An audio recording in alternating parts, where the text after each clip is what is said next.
I recently watched a documentary on sugar and have been doing some reflecting. Here's what I think. AI is sugar. And I mean that in the most specific, scientific, and slightly alarming way possible. Sugar didn't exist in nature at the concentration we consume it now.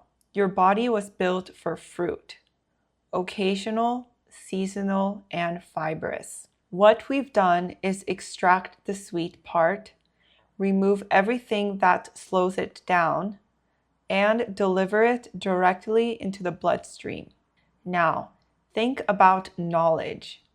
Your brain was built for effortful retrieval, searching, forgetting, searching again, connecting disparate ideas over time. That struggle is the fiber. That's what makes it stick. What AI does is extract the answer part, remove the struggle, and deliver it directly into your working memory. The output looks the same from the outside. You have calories, you have words, but your body and your brain have been quietly bypassed. Here's where it gets interesting. Sugar doesn't just feed you, it rewires you. The more you eat it, the less whole food satisfies you. The sweetness threshold shifts. You need more to feel the same thing. There are researchers now, cognitive scientists, tracking something called cognitive offloading. The more you outsource your thinking, the less tolerance you have for not knowing. Uncertainty starts to feel like an emergency. You reach for the answer before the question has even fully formed. And that's a problem because the best thinking happens in the not knowing.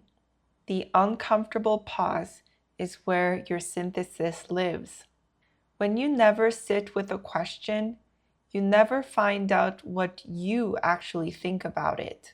But here's where I don't want to be predictable and just say AI bad, because that's not what I mean.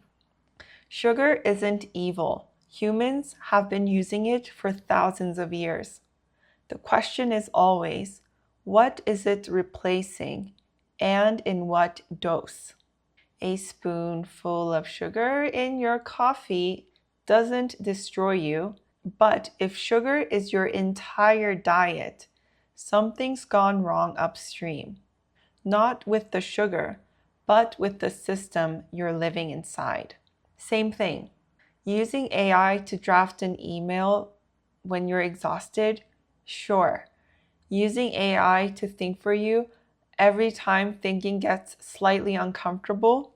That's when the fiber is gone. That's when the rewiring starts. The question I keep coming back to is, what are you actually practicing? Every time you reach for AI instead of sitting with the question, you're practicing something, just maybe not what you intended.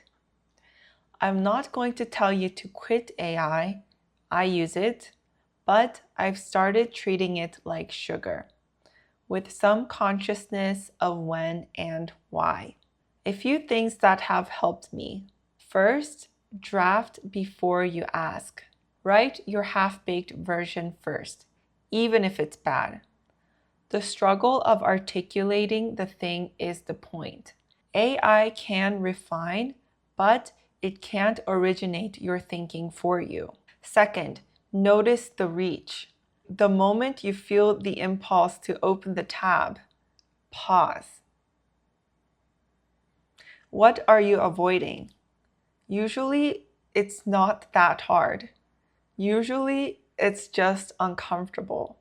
Third, ask it to ask you questions before answering them.